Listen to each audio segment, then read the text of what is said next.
Welcome to my channel. இப்போ நான் chicken வச்சு தலப்பாக்கட்டு பிரியாணி செய்ய போகிறேன். வாங்க எப்படி செய்யலான்னு பார்க்கலாம்.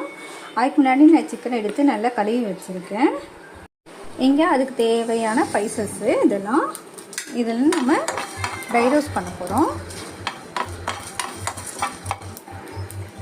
மிக்ஸி ஜாரில் சின்ன வெங்காயம், 2 பச்சை மிளகாய், அப்புறம் இஞ்சி பூண்டு பேஸ்ட்டு இதை வந்து மையாக அரைச்சிட்டு வந்துடுவோம். இங்கே நான் அடுப்பத்தை வச்சு நெய் ஊற்றி எண்ணெய் ஊற்றிருக்கு.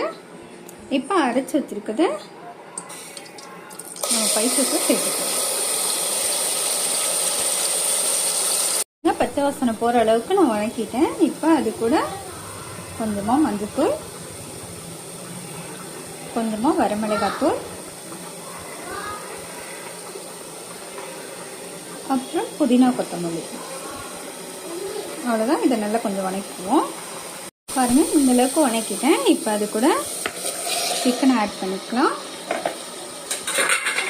அடுத்தது நம்ம பொடிச்சு வச்சுருக்க அந்த பொடி, அப்புறம் அது கூட தயிர்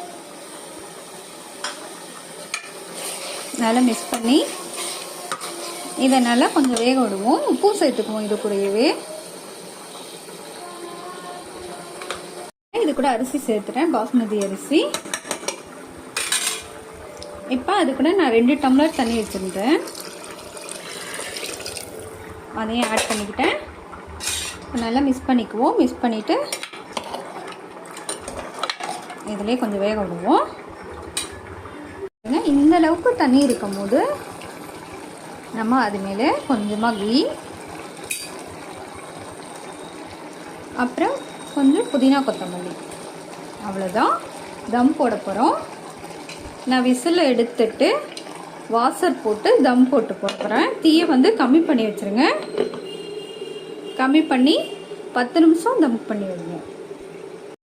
அவ்வளோதான் கைஸ், ரெடி ஆயிடுச்சு. அது சில்லி, அப்புறம் தயிர் பச்சடி, அப்புறம் சாதம். நானும் சாப்பிட்டு கட்டுறேன் பாருங்க. சரியான டேஸ்ட்டாக இருக்குது. நீங்களும் ட்ரை பண்ணி பாருங்கள். ட்ரை பண்ணி பார்த்துட்டு எனக்கு லைக் பண்ணுங்கள், ஷேர் பண்ணுங்கள். Thank you guys.